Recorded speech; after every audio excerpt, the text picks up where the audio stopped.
The phone rang at exactly 7:43 a.m., yanking Penelope Worthington from a dream where she could finally pay all her monthly bills.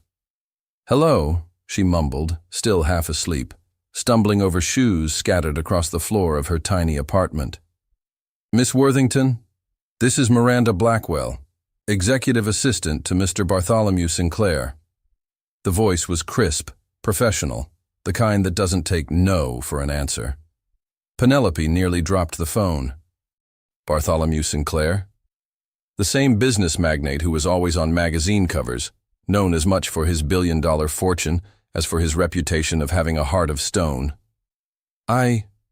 Sorry, I think you have the wrong number," she stammered, running her hand through her messy brown hair. "No, miss. We called you specifically. Mr. Sinclair has a rather peculiar work proposal. Could you come to our office today at 10 a.m.? Penelope looked around her apartment, stacks of accounting books, overdue bills stuck to the refrigerator with magnets, and a half-wilted plant that insisted on surviving despite neglect. Her life as a freelance accountant wasn't exactly thriving. "A work proposal," she repeated, skeptical. "What's it about?" "I prefer Mr. Sinclair explain it personally. Let's just say, it involves compensation of $500,000 for 1 week of work." The world stopped. Penelope sat heavily on the edge of her bed. $500,000? Exactly. And miss? Wear something elegant. The call ended, leaving Penelope staring at the phone as if it were an alien artifact. 3 hours later, she stood before Manhattan's most intimidating skyscraper, wearing her only decent suit, which, honestly, had seen better days. The right shoe heel made a suspicious little noise with each step. The elevator took her to the 47th floor, where a reception area that looked like something out of an architecture magazine awaited her. Everything there screamed money: Italian marble, artwork that probably cost more than her annual rent, and a view of Manhattan that took her breath away. "Miss Worthington?" Miranda Blackwell was exactly as she sounded on the phone, impeccable, efficient, and slightly frightening. "Mr. Sinclair is waiting for you." The double mahogany doors opened, revealing an office that could easily serve as an airplane hangar. And there, standing behind a desk that seemed larger than her entire apartment, was him. Bartholomew Sinclair was even more imposing in person. Tall, broad-shouldered, with dark hair lightly grayed at the temples and blue eyes that seemed to see directly through people's souls. The suit probably cost more than her car, if she had a car. "Miss Worthington." His voice was deep, controlled, with a slight accent that made everything sound more sophisticated. "Thank you for coming." "Mr. Sinclair," she managed to reply, trying not to trip on the Persian rug that was probably a family heirloom. "Your assistant mentioned a work proposal?" He gestured to a leather armchair that looked more comfortable than her bed. "Please, sit. What I'm about to propose is unusual." Penelope settled in, crossing her legs and trying to appear more confident than she felt. "I'm all ears." Bartholomew walked to the window, hands clasped behind his back, observing the city below like a general contemplating a battlefield. "I need a wife." Penelope blinked. Once, twice. "Excuse me?" "A temporary wife," he turned. And for the first time, she noticed an almost imperceptible vulnerability in his eyes. "For 1 week, during a business cruise through the Mediterranean." Are you proposing a temporary arranged marriage for purely professional reasons?" He returned to the desk, placing his hands on the glass surface. "A few years ago, I lied to a very important client saying I was married. It was a foolish lie, born from a moment of weakness. But now I need this wife to close the biggest deal of my career." Penelope opened and closed her mouth several times, resembling a fish out of water. "Why me?" "Because you're perfect." He pulled out a folder and opened it in front of her. Retired university professor due to health issues, now a freelance accountant, no serious romantic attachments, discreet, intelligent, and desperately needing money. Penelope's cheeks burned. It was humiliating how much he knew about her financial situation. This is insane. It's business. Bartholomew leaned forward. $500,000 for 1 week pretending to be my loving wife on a luxury cruise. Everything paid for, clothes, jewelry, spa, first-class meals. You'll return home rich enough to never worry about bills again. Penelope looked at her hands, then at him, then at the Manhattan view through the window. And if I say no, then I'll find someone else. His voice was neutral, but there was something in his eyes, disappointment. But I hope you'll say yes. The silence stretched between them like a suspension bridge. Penelope thought about the overdue bills, the late rent, the sleepless nights worrying about the future. Then she thought about how absurd this entire situation was. 1 week? She asked finally. 7 days, on the world's most luxurious cruise ship. And all I have to do is pretend to be your wife? Pretend to be hopelessly in love with me, he corrected, and there was a mischievous glint in his eyes. The Ashfords are very romantic. They'll expect to see a couple completely devoted to each other. Penelope took a deep breath. It was crazy. It was risky. It was, I accept. The words came out before she could stop them. Bartholomew smiled, a genuine smile that completely transformed his face, making him look years younger and infinitely more dangerous to the female heart. Excellent. Miranda will handle all the details. We leave tomorrow. Tomorrow? Penelope stood up so quickly she almost knocked over the chair. But I need to. Nothing. Everything will be provided. He extended his hand. Welcome to the family, dear wife. When their hands touched, an electric spark ran up Penelope's arm. From Bartholomew's surprised eyes, he had felt it too. And it was in that moment that she realized she had just accepted much more than a simple 1-week job. Penelope woke up the next morning wondering if she'd hallucinated the entire previous day. Then she saw the black card sitting on her nightstand, the one Miranda had given her with strict instructions to buy everything necessary for a billionaire's wife. Her phone buzzed. A text from an unknown number. Car arriving at 8 a.m. Wardrobe appointment at Bergdorf's at 9. Try not to faint when you see the prices. B. She stared at the message. He'd signed it with just B, like they were close. At exactly 8 a.m., a sleek black Mercedes pulled up outside her building. The driver, a polite man in his 50s, didn't even blink when she climbed in wearing her rattiest jeans and a Columbia University sweatshirt with a coffee stain. "Mrs. Sinclair?" he asked cheerfully. "Oh, I'm not," she started, then caught herself. "Yes, that's me." The words felt foreign in her mouth. Mrs. Sinclair. In less than 24 hours, she'd be pretending that was actually true. Bergdorf Goodman was like entering another dimension. Penelope had walked past it countless times but never dared go inside. Now, an impeccably dressed personal shopper named Victoria was treating her like royalty. "Mr. Sinclair was very specific," Victoria said, leading her through sections that looked more like art galleries than clothing stores. Elegant but not flashy. Sophisticated with just a touch of playfulness. He knows you well. Penelope nearly choked on the champagne they'd offered her. He said that. His exact words were, "She's naturally beautiful but doesn't know it. Help her see what I see." Her heart did something strange. This was just business, she reminded herself. He probably said things like that to all his fake wives. 3 hours later, she stood before a full-length mirror wearing a stunning navy dress that probably cost more than her monthly rent. It fit her perfectly, hugging her curves in all the right places while still looking refined. "You look radiant," Victoria beamed. "Mr. Sinclair has excellent taste." Her phone buzzed again. "Hope the shopping isn't too torturous. Meet me at my office at 3 p.m. We need to discuss our history." B. When Penelope arrived at Bartholomew's office, she hardly recognized herself.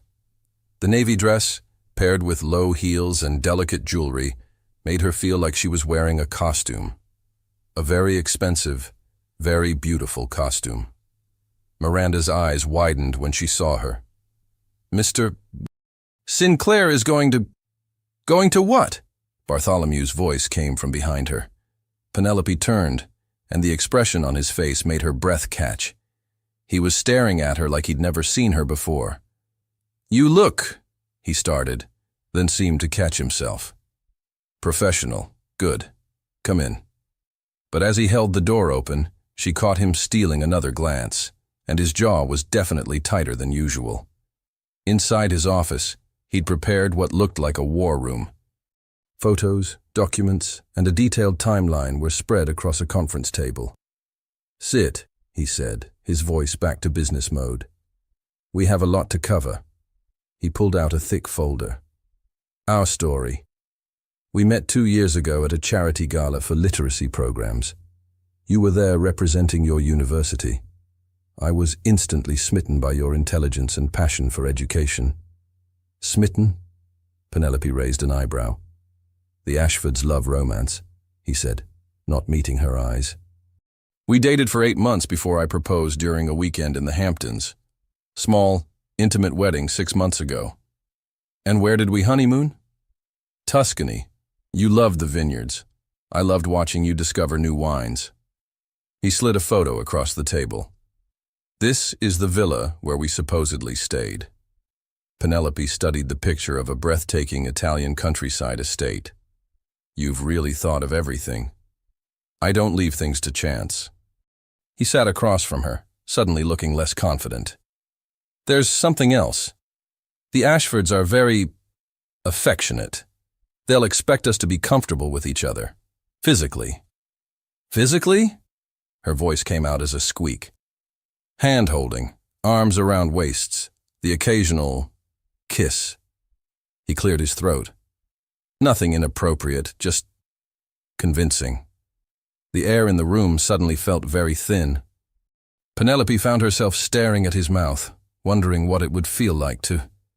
Should we practice? She heard herself ask. Bartholomew's eyes snapped to hers. For a moment, neither of them moved. That's probably wise, he said quietly. He stood up slowly, walking around the table. When he reached her chair, he extended his hand. May I?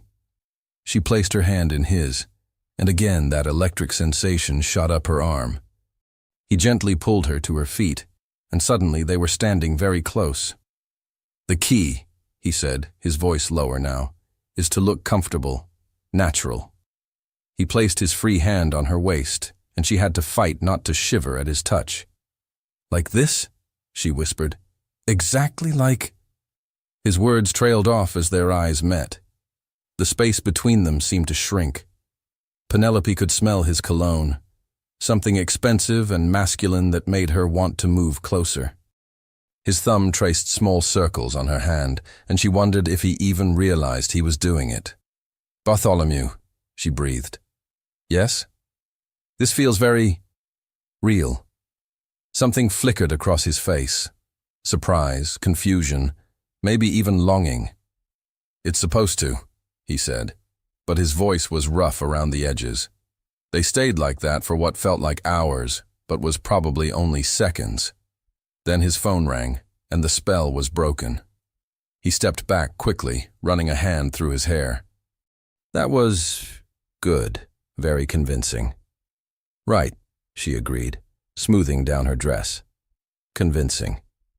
But as he answered his phone and she gathered her purse, both of them carefully avoided looking at each other again.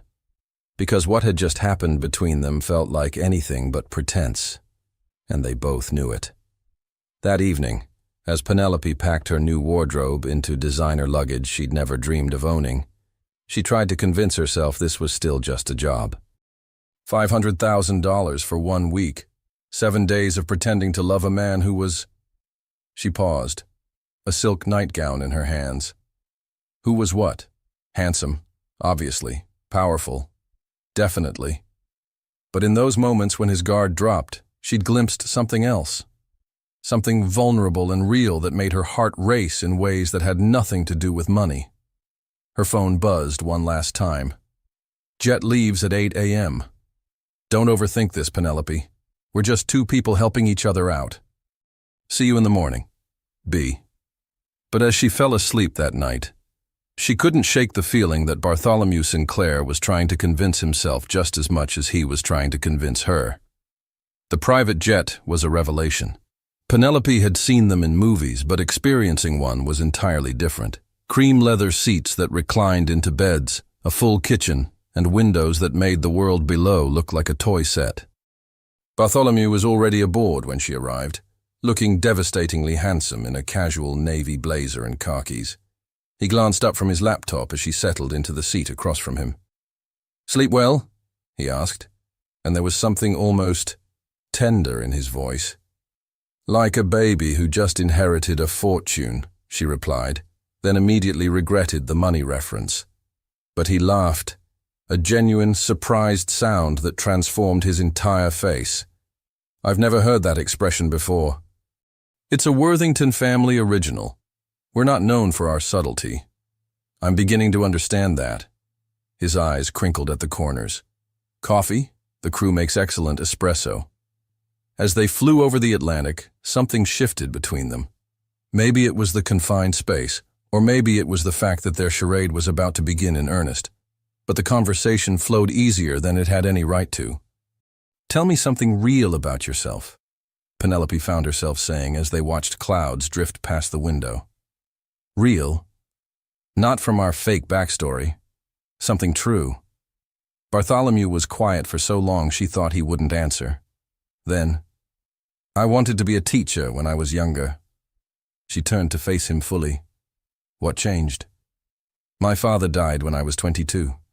Left me a failing company and a mountain of debt. I had to choose between following my dreams and saving 200 jobs."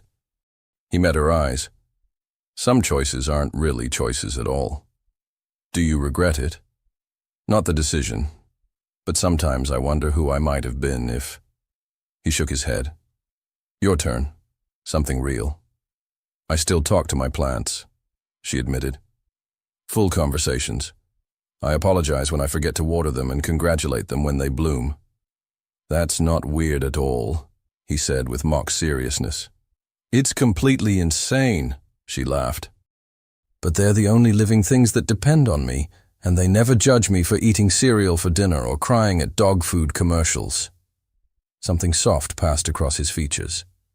"You'd make a wonderful mother someday." The words hung in the air between them, unexpectedly intimate. Penelope felt heat rise in her cheeks. "We should probably review our story again," she said quickly. "Probably," he agreed, but neither of them moved to get the folder. The Mediterranean Princess was a floating palace. As their car pulled up to the port in Miami, Penelope's jaw dropped. The cruise ship towered above them, gleaming white with gold accents, looking more like a luxury hotel than something that sailed the seas. "Nervous?" Bartholomew asked, as their luggage was whisked away by uniformed crew members. "Terrified," she admitted. "Good. Nervous means you care about doing this right." He stopped walking and turned to face her. "Penelope, before we board, I need you to know. If at any point you want out, just say the word. I won't hold you to this agreement if you're uncomfortable." His sincerity caught her off guard. "Are you trying to get rid of me, Mr. Sinclair?" "Quite the opposite, Mrs. Sinclair." He offered his arm. "Ready to become the happiest newlyweds on the high seas." Taking his arm felt natural now, like they'd done it 1,000 times before. As they walked up the gangway, Penelope caught their reflection in a window. They looked perfect together, like they belonged side by side. The illusion was shattered the moment they stepped into the grand atrium. "Bartholomew, you magnificent bastard!" The voice boomed across the marble and crystal lobby, turning heads throughout the space. A distinguished man with silver hair and a face red from sun and good living strode toward them, arms outstretched. "And this must be the mysterious wife we've heard absolutely nothing about." The man's eyes twinkled with mischief as he looked at Penelope. "Penelope, meet Theodore Ashford," Bartholomew said smoothly, his arm tightening slightly around her waist. Theodore, my wife, Penelope. Call me Teddy, my dear, Ashford boomed, taking her hand and kissing it theatrically. And where have you been hiding this gorgeous creature, Bart? Protecting her from rogues like you, Bartholomew replied with a smile that looked almost genuine. Vivian, Teddy called to an elegant woman approaching with the grace of a former dancer. Come meet our mysterious lovebirds. Vivian Ashford was everything Penelope had expected and more. 60-something, impeccably dressed, with sharp eyes that missed nothing. She embraced Bartholomew warmly, then turned those penetrating eyes on Penelope. So you're the woman who finally tamed our bachelor, she said with a knowing smile. I must say, Bartholomew looks happier than I've ever seen him. Penelope felt panic rising in her throat. Well, she's still adjusting to all the attention, Bartholomew said smoothly, pulling her closer. My Penelope is rather private. The possessive way he said, my Penelope, sent an unexpected thrill through her. How wonderfully romantic! Vivian clapped her hands together. We must hear the whole story over dinner tonight. And Penelope, dear, you simply must tell me how you got this workaholic to propose. I've been trying to marry him off for years. It wasn't easy, Penelope managed, finding her voice. He made me work very hard for it. Bartholomew's eyebrows rose slightly at her ad-lib, but he was smiling. The best things always are worth working for, Teddy declared. Now come, let's get you settled. You're in the Celestial Suite, finest accommodations on the ship. As they followed the Ashfords through corridors that looked like they belonged in Versailles, Penelope noticed how Bartholomew's hand had moved to the small of her back, guiding her with subtle pressure. It felt protective, possessive, and entirely too real. Relax, he murmured in her ear as they waited for the elevator. You're doing beautifully. His breath against her ear made her shiver, and she saw Vivian notice with an approving smile. The Celestial Suite was more opulent than Penelope's wildest dreams. Floor-to-ceiling windows offered panoramic ocean views, fresh orchids adorned every surface, and the bedroom. The bedroom had one enormous king-sized bed. Penelope stared at it in horror, while the Ashfords exclaimed over the champagne service and fresh fruit arrangements. We'll leave you two to settle in, Vivian said with a wink. Dinner is at 8 in the captain's private dining room. Don't be late, and don't spend too much time settling in, if you know what I mean.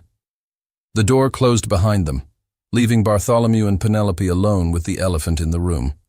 Or rather, the bed in the room. I can sleep on the couch, he said quickly. That couch is smaller than a love seat, she pointed out. The floor, then.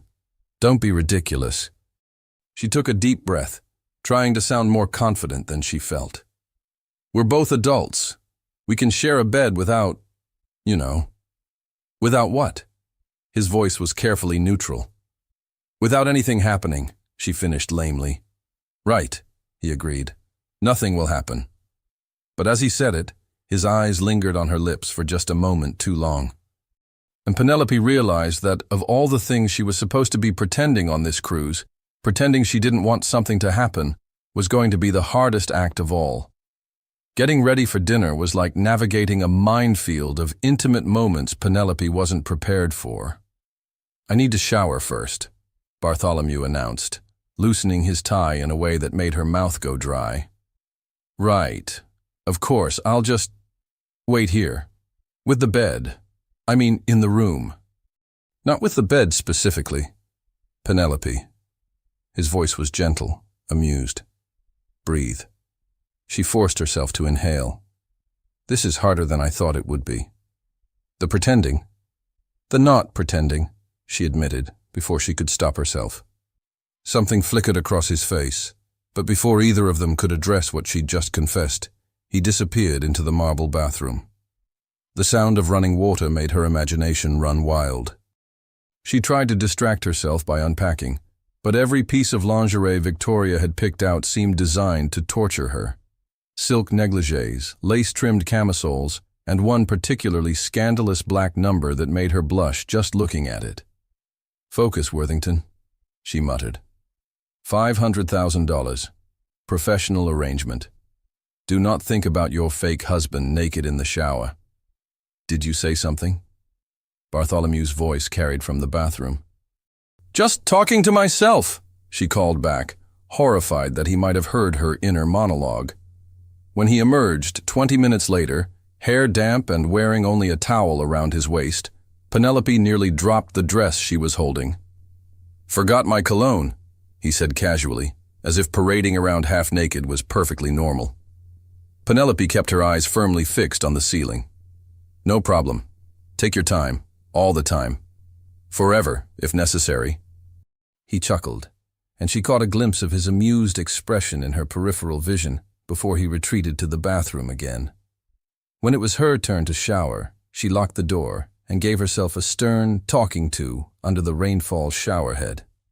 This was a business arrangement. A very lucrative, very temporary business arrangement with a devastatingly attractive man who seemed to find her amusing rather than desirable. She emerged in a cloud of steam wearing a plush hotel robe, hair wrapped in a towel, to find Bartholomew sitting on the edge of the bed, fully dressed in a tuxedo that probably cost more than her car. He looked up from his phone and froze. I just need to... She gestured toward her suitcase. Of course. But he didn't move, didn't look away. The air between them crackled with tension as she gathered her dress and undergarments, acutely aware of his eyes following her movements. Bartholomew? Yes? Could you maybe... not stare? Right. Sorry. But his voice was rough around the edges. The emerald green cocktail dress Victoria had chosen was stunning. It hugged her curves perfectly and made her feel like someone worthy of being on Bartholomew Sinclair's arm. When she stepped out of the bathroom, his reaction was everything she could have hoped for. He stood up slowly, his eyes traveling from her heels to her face with unconcealed appreciation. You look, he started, then cleared his throat. Stunning. Absolutely stunning. Thank you. She smoothed the dress nervously. Will I pass for a billionaire's wife? You'll pass for the most beautiful woman on this ship. The compliment was delivered so simply, so sincerely, that it hit her like a physical blow. Before she could respond, he was beside her, fastening a diamond necklace around her neck. Something borrowed, he murmured, his fingers brushing the nape of her neck as he worked the clasp. I thought it was supposed to be something old, new, borrowed and blue, she whispered. We'll work on the rest. His hands lingered on her shoulders. Ready to dazzle the Ashfords? The captain's dining room was an intimate affair, just their party of 4 at a table overlooking the ship's wake. The conversation flowed as smoothly as the vintage wine, and Penelope found herself actually enjoying the evening. So tell us, Vivian said over the third course. How did Bartholomew propose? I simply must know. Penelope's mind went blank. They'd discussed their fake dating history, but somehow overlooked this crucial detail. It was, she began, then felt Bartholomew's hand cover hers under the table. It was during a thunderstorm, he said smoothly. We were trapped in her apartment during a blackout, and I realized I never wanted to weather any storm without her. Vivian sighed romantically. Perfectly romantic. He got down on one knee by candlelight, Penelope added, surprised by her own. I thought he was joking at first. Why? Leaning forward. Because we'd had a fight earlier that day, warming to the about something completely silly, whether it's acceptable to put pineapple on. And, Vivian prompted. I'm team pineapple. He's a traditionalist, Penelope grinned. But he said he'd rather argue about pizza toppings with me for the rest of his life than agree about anything with anyone else. Bartholomew's thumb traced circles on her hand, and she realized he was staring at her with something that looked suspiciously like real affection. That's the most romantic thing I've ever heard, Vivian declared, dabbing at her eyes with her napkin. She said yes, obviously, Bartholomew said, bringing their joined hands to his lips and pressing a soft kiss to her knuckles. The gesture was so tender, so convincing, that Penelope felt her heart skip several beats. And the wedding? Teddy asked. Small, Penelope said quickly. Very small. We're both private people. Sometimes the best celebrations are intimate ones, Vivian agreed. Just the people who matter most. After dinner, they strolled on deck under the stars. The Ashfords walked ahead, arm in arm after 40 years of marriage, while Bartholomew and Penelope followed at a distance. "That was brilliant," he said quietly. "The pineapple on pizza fight, the proposal story. You're a natural at this." "I surprised myself," she admitted. "Though I should mention, I actually love pineapple on pizza." "Noted. I'll add it to my list of your quirks." "You're keeping a list." "Mental notes. For consistency." He paused at the railing, looking out at the moonlight dancing on the water. "You're not what I expected, Penelope Worthington." "What did you expect?" "Someone more mercenary, I suppose. Someone doing this purely for the money." She turned to face him fully. "What makes you think I'm not?" "The way you talked about weathering storms together. The way you looked at me when you said it." His voice was soft, almost vulnerable. "For a moment, I almost believed our story myself." "Bartholomew," she started but didn't know how to finish. "I know, it's just pretend." But he moved closer, his hand coming up to cup her cheek. "But sometimes pretending feels more real than anything I've ever experienced." She leaned into his touch without thinking. "This is dangerous." "Extremely dangerous," he agreed, his thumb stroking her cheekbone. "We have an agreement. Boundaries. Very clear boundaries," he murmured, but his eyes were focused on her lips. They were moving closer together, the space between them shrinking with each heartbeat, when Vivian's voice carried across the deck. "Oh, look at those two lovebirds. Aren't they precious, Teddy?" They sprang apart like teenagers caught by their parents, both breathless and flustered. "We should go back to the room," Penelope said quickly. "Yes, good idea." But as they walked back to their suite, neither of them acknowledged the obvious. Going back to the room meant facing that bed, and after what had almost happened on deck, sharing it was going to be the ultimate test of their willpower. A test that Penelope was increasingly certain she wanted to fail.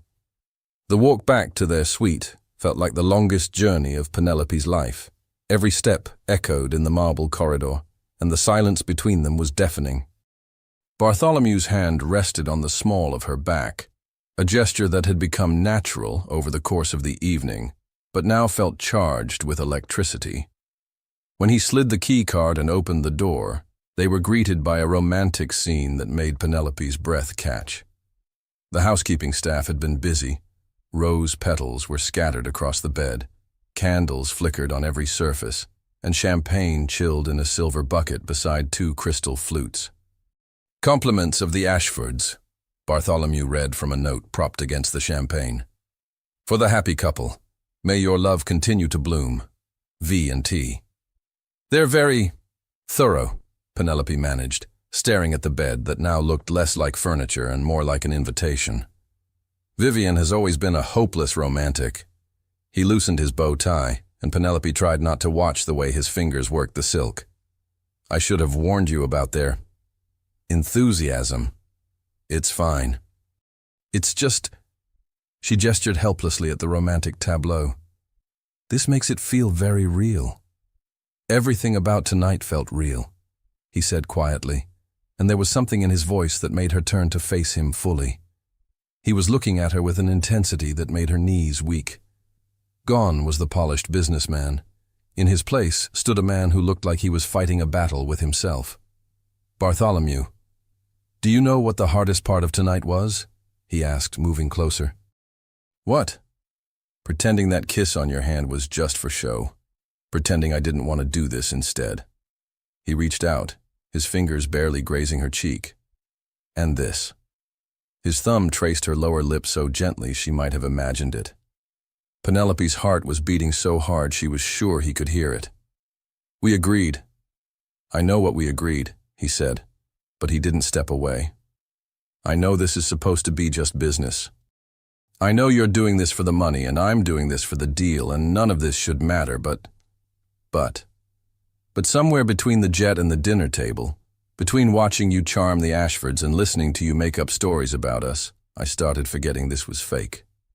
She closed her eyes, trying to find her sanity in the darkness. "This is a mistake." Probably the biggest mistake of my life, he agreed, his voice rough with emotion. But I can't seem to care anymore.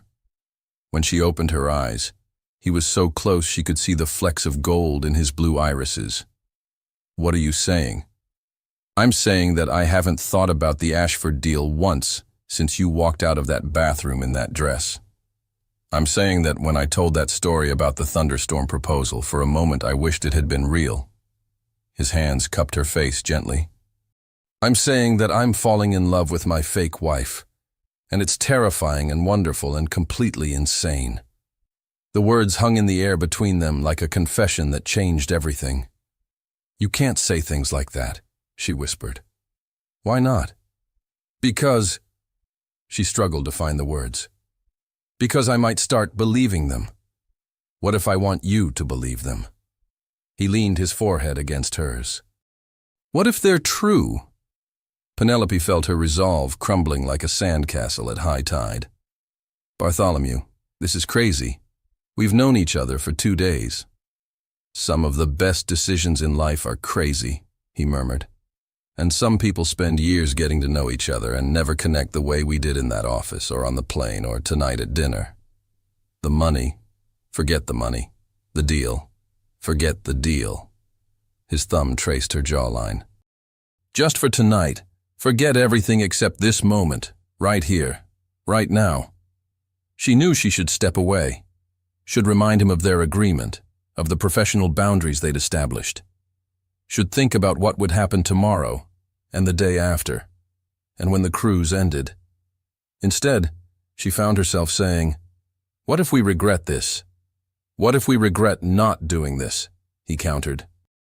"What if we go back to our separate lives and spend the rest of our time wondering what would have happened if we'd been brave enough to try?" His words broke down the last of her defenses. Standing there, surrounded by candlelight and rose petals, with the man she'd been pretending to love looking at her like she was his whole world, Penelope made a decision that had nothing to do with money and everything to do with the way her heart felt like it might burst. "Bartholomew? Yes? Stop talking and kiss me." The smile that spread across his face was devastating in its joy. "Thank God," he breathed, and then his lips were on hers. The kiss was everything she'd imagined and nothing like she'd expected. It was soft and urgent, gentle and desperate, a perfect contradiction that somehow made complete sense. His hands tangled in her hair, and she melted against him, finally giving in to the attraction that had been building since the moment they'd shaken hands in his office. When they finally broke apart, both breathing heavily, he rested his forehead against hers again. "That was," he started. "Worth the wait," she finished. He laughed, and the sound was pure happiness. "I was going to say life-changing, but yours works too." "So what happens now?" she asked, suddenly shy. "Now." He took her hands in his, bringing them to his lips. "Now we stop pretending this is just business. Now we see where this goes. And the cruise, the Ashfords, will think we're the most convincing couple they've ever seen," he said with a grin. "Because we won't be acting anymore." He was right. As he led her to the balcony to look at the stars, carefully stepping around the rose petals, Penelope realized that somewhere in the last few days, pretending to be in love with Bartholomew Sinclair had become the easiest, most natural thing in the world. Because she wasn't pretending anymore. "Penelope," he said as they stood at the railing, his arms around her from behind. "For the record, I'm Team Pineapple on pizza too." She laughed, leaning back against his chest. "Good thing, since we're apparently going to be arguing about it for the rest of our lives." "Is that a proposal, Mrs. Sinclair?" She turned in his arms, surprised by her own boldness. "Maybe it is, Mr. Sinclair." "Then I accept," he said, spinning her around as she laughed. "I absolutely accept." And as the Mediterranean princess sailed through the star-studded night, two people who had started as strangers discovered that the best love stories weren't the ones you planned. They were the ones that swept you off your feet when you least expected them, even if they started with a business arrangement and a very inconvenient bed. Waking up in Bartholomew's arms was like discovering a new definition of happiness. Penelope had expected awkwardness, regret, or at least some morning-after confusion. Instead, she felt nothing but rightness as she watched him sleep, his dark hair tousled, and his face peaceful in a way she'd never seen when he was awake. They hadn't done anything more than kiss and talk until the early hours of the morning, but somehow sharing the bed, really sharing it without pretense, felt more intimate than anything she'd ever experienced. "Good morning, beautiful." His voice was rough with sleep as his eyes fluttered open. "Good morning yourself," she murmured, not moving from the circle of his arms. "Sleep well?" "Best sleep of my life." He pressed a soft kiss to the top of her head. "Though I have to admit, I kept waking up just to make sure you were real." "Very real," she confirmed, tilting her face up to meet his morning kiss. "And very happy." The kiss deepened naturally, and Penelope was just thinking how perfect mornings could be when a sharp knock at their door shattered the moment. "Bart! Penelope! Rise and shine, lovebirds!" Teddy's booming voice carried through the door. "We've got a full day planned." They sprang apart, suddenly remembering they weren't just two people falling in love. They were two people falling in love while pretending to already be married to close a business deal. "What time is it?" Penelope asked, reaching for her phone. 8:30. Breakfast is at 9, Bartholomew called back to Teddy. "We'll be right there." "Don't keep us waiting," Vivian's voice joined her husband's. "We have a surprise." As their footsteps retreated down the corridor, Bartholomew and Penelope looked at each other and burst into laughter. "Reality check," she said, running her hands through her hair. "Brutal reality check," he agreed, but he was smiling. "Any regrets?" She considered the question seriously, studying his face in the morning light streaming through the windows. "None." "You?" "None," he said firmly, then grinned. "Though I should probably mention that the Ashfords are going to notice something different about us." "Different how?" "You're glowing, and I can't stop smiling. We look like people who just figured out they're crazy about each other." "We are people who just figured out they're crazy about each other." "True, but they think we've been married for 6 months." Penelope groaned, burying her face in her hands. "How are we going to explain that?" "Simple," Bartholomew said, pulling her hands away from her face and kissing her palms. "We're on our honeymoon cruise. We're supposed to be disgustingly happy." The breakfast buffet was a work of art, and their private table overlooked the ship's wake as they sailed toward their first port of call. The Ashfords were already seated, practically vibrating with excitement. "You two look radiant this morning," Vivian observed with a knowing smile. "Marriage suits you both." Penelope felt heat rise in her cheeks, but Bartholomew simply squeezed her hand under the table. "We're very happy," he said simply, and the truth in his voice made Penelope's heart flutter. "Excellent. Because we have wonderful news," Teddy announced. "We've arranged a special surprise for tonight." "What kind of surprise?" Bartholomew asked, and Penelope caught the slight wariness in his tone. "A renewal ceremony." Vivian clapped her hands together. "Since we missed your wedding, we thought we'd help you celebrate with a romantic vow renewal under the stars." Penelope's coffee cup rattled against the saucer as she set it down. What?" "It's going to be magical," Vivian continued, oblivious to their shock. "The ship's captain will officiate. We've arranged for flowers and music, and the photographer will capture every moment." "That's very thoughtful," Bartholomew said carefully. "But we wouldn't want to impose—" "Nonsense," Teddy waved him off. "It's our pleasure. Besides, Vivian and I renewed our vows for our 20th anniversary, and it was one of the most romantic nights of our lives. Every couple should experience that magic." Penelope found her voice.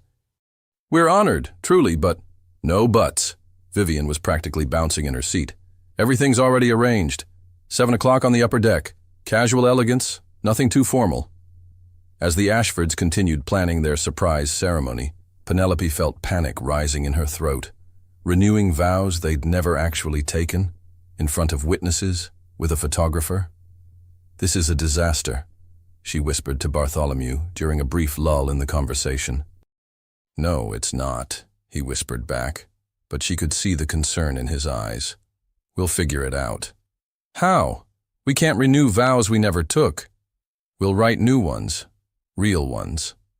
The simplicity of his solution, and the way he said real ones, made her heart skip. But before she could respond, Vivian was speaking again. "Oh, and there's one more surprise," she said with a mischievous grin. "We've invited a few other couples to join us for the ceremony. The Hendersons, the Michaels, and the Weatherbys. They're all dying to meet you both." Bartholomew's hand tightened on Penelope's. More witnesses meant more people to convince, more chances for their story to fall apart. "How wonderful," Penelope managed weakly. They spent the morning exploring the ship, trying to act like the happy couple everyone expected them to be, but the weight of the evening's ceremony hung over them like a storm cloud. "We could fake food poisoning," Penelope suggested as they sat by the pool, watching other passengers enjoy the sunshine. "Both of us? On the same day?" Bartholomew shook his head. "Too suspicious. Family emergency? In the middle of the Mediterranean. They'd insist on helping us get to shore." Penelope sighed, watching a seagull dive for fish in the ship's wake. "I can't believe I'm saying this, but maybe we should just tell them the truth." Bartholomew was quiet for so long, she thought he hadn't heard her. When she looked at him, his expression was unreadable. "What if we didn't?" he said finally. "Didn't what?" "Tell them the truth."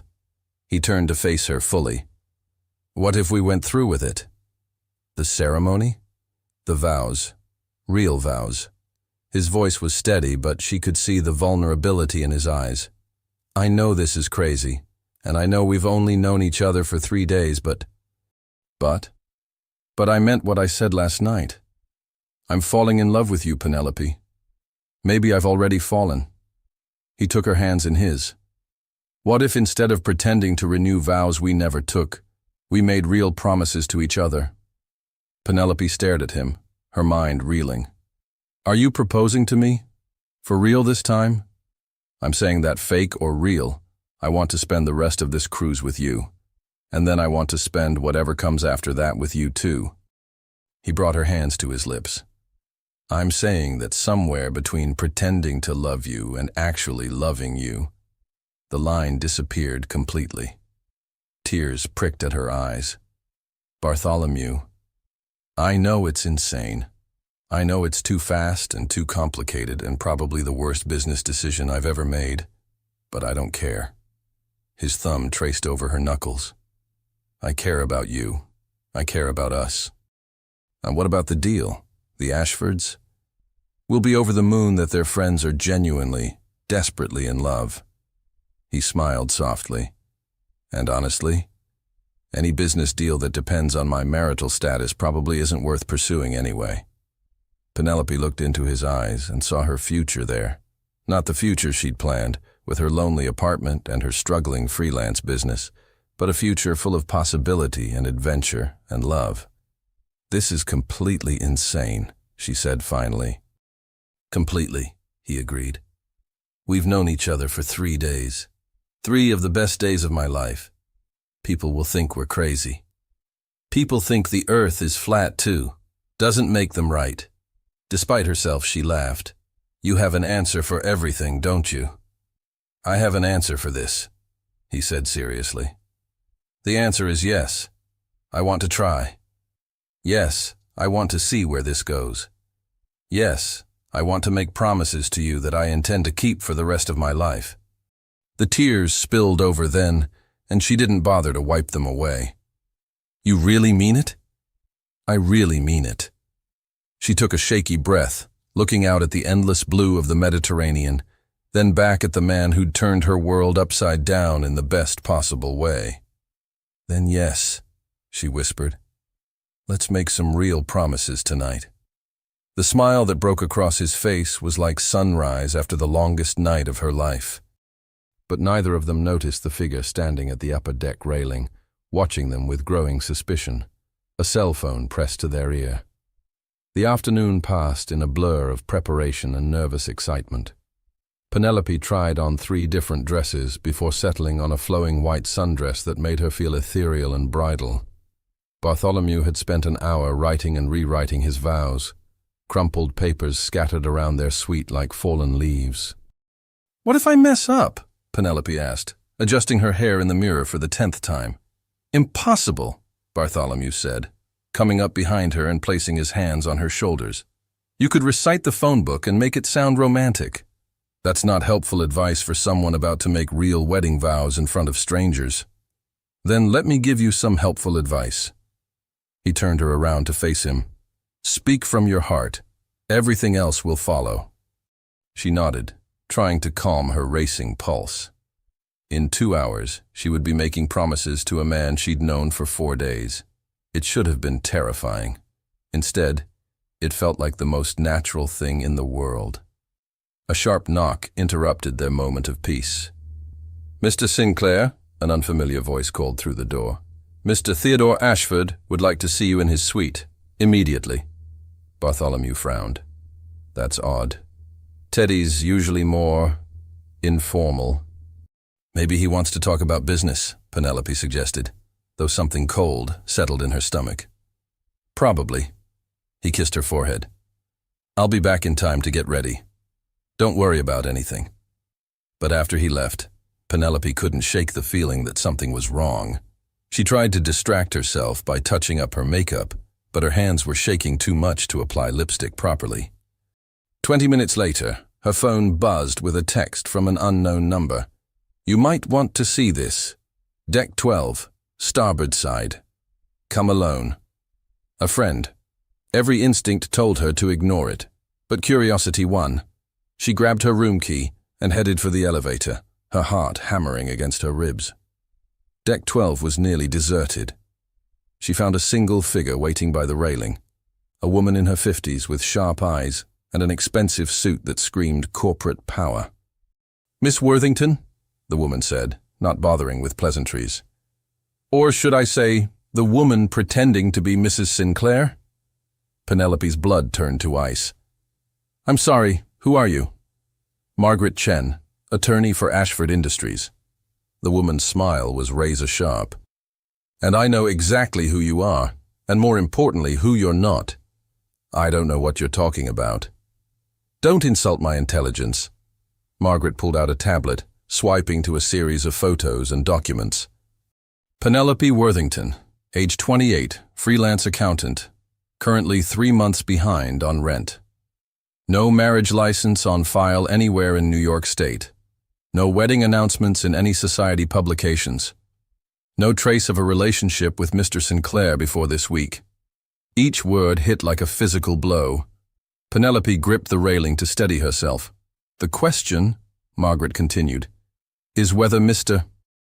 Ashford should know his potential business partner is a fraud before or after tonight's little ceremony." "You don't understand," Penelope began desperately. "It's not what you think. It's exactly what I think. A gold digger who saw an opportunity and took it. Quite successfully, I might add. Bartholomew Sinclair is worth $3 billion. Even a small divorce settlement would set you up for life." "You're wrong," Penelope said fiercely. "I love him." Margaret laughed, a cold, calculating sound. "Love? You've known him for 4 days. Sometimes that's all it takes." "How romantic." "Unfortunately, Mr. Ashford doesn't make billion-dollar deals based on romance." Margaret's eyes gleamed with malicious satisfaction. "He makes them based on trust, and trust once broken can never be repaired." Penelope felt tears burning her eyes. "What do you want?" "Simple. End this charade. Tonight, before the ceremony. Tell Mr. Sinclair you've made a mistake, that you can't go through with it. Leave the ship at our next port tomorrow morning." "And if I don't?" "Then I tell Mr. Ashford everything. The fake marriage, the business arrangement, all of it. His deal with Mr. Sinclair dies, and your lover's reputation dies with it." Margaret leaned closer. "Do you really love him enough to destroy his career?" Meanwhile, in the Ashford suite, Bartholomew faced his own confrontation. Teddy sat behind his desk like a judge, his usual jovial demeanor replaced by cold calculation. "Sit down, Bartholomew." Something in Teddy's tone sent warning bells ringing in Bartholomew's head. "Is everything all right?" "That depends on whether you're going to tell me the truth." "About what?" Teddy slid a folder across the desk. "About your wife. Your supposed wife." Bartholomew's heart stopped as he opened the folder. Inside were photos of him and Penelope meeting for the first time in his office, financial records showing her desperate situation, and a detailed timeline that made their story look exactly like what it was, a carefully orchestrated lie. "Where did you get this?" "I have people who investigate my business partners," Teddy said coldly. "It's nothing personal, you understand. Just due diligence." "Teddy, is she blackmailing you?" Teddy's voice was sharp with concern. "Because if someone is forcing you into this charade—" "No!" Bartholomew stood up quickly. "No, it's not like that at all." "Then explain it to me. Because from where I'm sitting, it looks like you lied to my face about having a wife, then hired some desperate woman to play the part." Bartholomew closed his eyes, feeling everything he'd built crumbling around him. "You're right. That's exactly what happened, initially." "Initially? I lied to you 2 years ago about being married. I don't even know why. Maybe because you and Vivian are so happy together, and I wanted to seem more stable, human." He met Teddy's eyes. "It was stupid and childish, and I've regretted it ever since." "So you hired an actress?" "I hired someone to play a part, yes. But Teddy—" Bartholomew's voice grew stronger. "What happened after that? What's happening now? That's real. I'm in love with her. Genuinely, completely in love with her." Teddy studied his face for a long moment. "In 4 days?" "In 4 minutes," Bartholomew admitted. "Everything else has just been me trying to catch up to what my heart already knew." "That's a beautiful story, Bartholomew. But I can't build a business relationship on beautiful stories."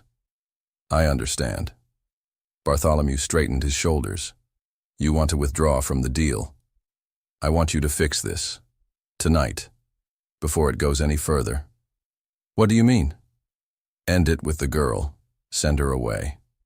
"Show me that you understand the difference between business and personal feelings." Teddy's voice softened slightly. "Do that, and we can move forward. The deal can still happen." Bartholomew stared at him.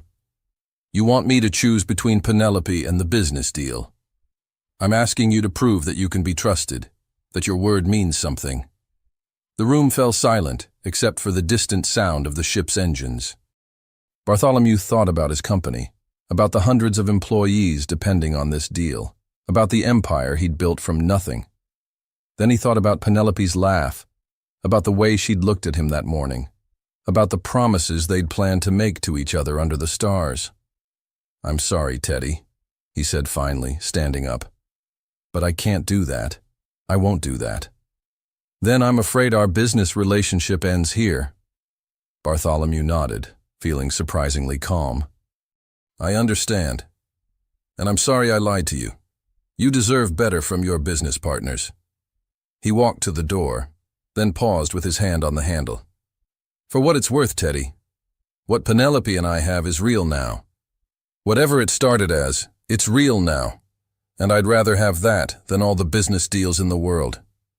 As he left the Ashford suite, Bartholomew felt lighter than he had in years. He'd lost a fortune, but he'd chosen love. Now he just had to find Penelope and tell her that despite everything falling apart around them, they could still make those promises to each other tonight. But when he reached their suite, he found only a note on the pillow. "I'm sorry. I can't go through with this. You deserve someone who won't ruin everything you've worked for. Thank you for the most beautiful 4 days of my life. P." And just like that, his world collapsed completely. The ceremony preparations continued around Bartholomew like a beautiful, mocking dream. White roses and fairy lights transformed the upper deck into something magical, while he stood at the altar feeling like his heart had been ripped from his chest. "Where's Penelope?" Vivian asked, bustling over with her usual energy. then stopping short when she saw his face. "Bartholomew, what's wrong?" He couldn't find the words. "How do you explain that the woman you love just disappeared to protect you from the consequences of your own lies?" She had to leave," he managed finally. "Leave? But the ceremony—" "There isn't going to be a ceremony." His voice cracked. "I'm sorry, Vivian. I'm so sorry for everything." The other guests began to murmur, sensing something was wrong. The Hendersons, the Michaels, the Weatherbys, all watching with growing confusion as the romantic evening dissolved before their eyes. "Bartholomew." Teddy's voice carried across the deck as he approached with Margaret Chen at his side. "I think we need to talk." But before Bartholomew could respond, another voice cut through the evening air. "Actually, I think you all need to hear this first." Everyone turned to see Vivian Ashford standing at the microphone, her elegant features set with determination. "Vivian, what are you doing?" Teddy asked, clearly confused. "Something I should have done hours ago." She tapped the microphone, her voice carrying clearly across the deck. "Ladies and gentlemen, I have a confession to make." Margaret Chen stepped forward. "Mrs. Ashford, I think you've said quite enough, Margaret." Vivian's voice was ice cold. "In fact, I think you've overstepped your bounds considerably." She turned back to the gathering crowd. "You see, I've been married to Theodore Ashford for 43 years. And in that time, I've learned to recognize real love when I see it." Bartholomew felt his breath catch. What was she doing? When we invited Bartholomew and Penelope on this cruise, I'll admit, something felt different about them. They seemed like newlyweds discovering love for the first time rather than a couple married for 6 months. The crowd murmured, but Vivian continued. "So I did what any curious woman would do. I investigated, and I discovered that they weren't married at all. They were two people pretending to be in love who accidentally fell in love for real." Gasps rippled through the crowd. Teddy's face had gone pale. "Vivian," he started, but she held up a hand.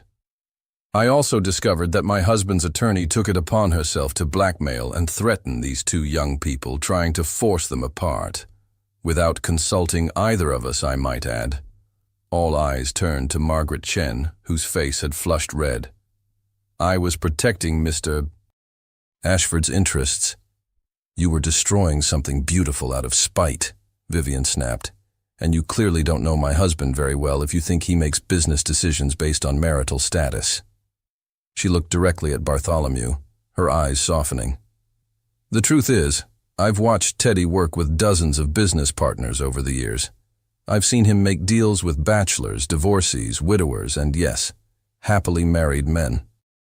What he cares about is integrity, innovation, and the ability to honor commitments." Teddy stepped forward, understanding dawning on his face.